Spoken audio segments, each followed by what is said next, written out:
Hi friends, എല്ലാവർക്കും സ്വാഗതം. എല്ലാവർക്കും സുഖമാണെന്ന് വിശ്വസിക്കുന്നു. ഇന്ന് വെറുതെ ഇരിക്കുമ്പോൾ ഒരു ചിന്ത വന്നതാണ്. എല്ലാവരും പറയുന്നത് കേൾക്കാറുണ്ട്, എല്ലാ പ്രോബ്ലങ്ങൾക്കും ഒരു സൊല്യൂഷൻ ഉണ്ട് എന്ന്. യഥാർത്ഥത്തിൽ നമ്മളുടെ പ്രോബ്ലങ്ങൾക്കെല്ലാം നമ്മൾ വിചാരിക്കുന്ന പോലുള്ള ഒരു സൊല്യൂഷൻ ലഭിക്കാറുണ്ടോ? പ്രശ്നങ്ങൾ ഉണ്ടായിക്കഴിഞ്ഞിട്ടുണ്ടെങ്കിൽ സൊല്യൂഷൻ കണ്ടെത്താമെന്ന് പറഞ്ഞാലും അത് നമ്മൾ വിചാരിക്കുന്ന തരത്തിലുള്ള ഒരെണ്ണം കിട്ടണമെന്നൊരു നിർബന്ധമില്ല. കുറേ ചോയ്സസ് ഉണ്ടായിരിക്കും. ഇതിൽ നിന്ന് നിങ്ങൾക്ക് എന്താണോ സുഖമായി തോന്നുന്നത്, കൂടുതൽ നിങ്ങൾക്ക് ഇതിൽ ഏതാണോ ഇഷ്ടപ്പെടുന്നത് അതിനെ നിങ്ങൾ തിരഞ്ഞെടുക്കാം. അതായിരിക്കും മിക്കവാറും സൊല്യൂഷനായി കിട്ടാറുള്ളത്. നമ്മൾ ആഗ്രഹിക്കുന്ന രീതിയിലുള്ള കറക്റ്റായിട്ടുള്ള ഒരു സൊല്യൂഷൻ കിട്ടുക എന്ന് പറയുന്നത് പലർക്കും അങ്ങനെ കിട്ടാറില്ല. കുറേ ചോയ്സസിൽ നിന്ന് നമ്മൾ ഇത് മതി എന്നുള്ളൊരു രീതിയിൽ തിരഞ്ഞെടുക്കാറാണല്ലേ പതിവ്.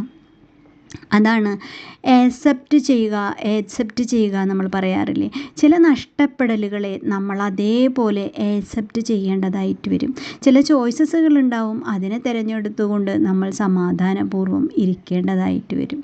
അങ്ങനെയൊക്കെ തന്നെയാണ് ജീവിതം എന്ന് പറയുന്നത്. പരിപൂർണമായ സന്തോഷത്തിൽ നമ്മൾ വിചാരിക്കുന്ന എല്ലാ കാര്യങ്ങൾക്കും നമ്മൾ വിചാരിക്കുന്ന രീതിയിലുള്ള എല്ലാം കിട്ടിക്കൊണ്ട് നമ്മൾക്ക് ജീവിക്കുക എന്ന് പറഞ്ഞാൽ അത് പ്രയാസകരമാണ്. അപ്പോൾ നമ്മൾ എന്ത് ചെയ്യണം? നമ്മൾക്കുള്ള ചോയ്സിൽ നിന്ന് നമ്മൾക്ക് ഏറ്റവും സുഖകരമായി തോന്നുന്നത് എന്താണോ അതിനെ നമ്മൾ തിരഞ്ഞെടുക്കുക, അതിനെ നമ്മൾ ആക്സെപ്റ്റ് ചെയ്യുക, നമ്മളതിനെ സ്വീകരിക്കുക. എന്നിട്ട് സന്തോഷത്തോടെ വീണ്ടും വീണ്ടും ഇനിയും ജീവിതത്തിൽ പല എക്സ്പീരിയൻസുകളുണ്ട്, അതിനെ നമുക്ക് അനുഭവിക്കണം. ആ എക്സ്പീരിയൻസുകളിലൂടെ നമ്മൾ പല പാഠങ്ങൾ പഠിച്ചുകൊണ്ട് മുന്നേറണം. ഈ ജീവിതത്തെ ആസ്വദിക്കണം എന്നുള്ള ഒരു മാനസിക തയ്യാറെടുപ്പോടുകൂടി നമ്മൾ ജീവിച്ച് നമ്മൾ മുന്നേറിക്കൊണ്ടേയിരിക്കുക, സന്തോഷിക്കുക.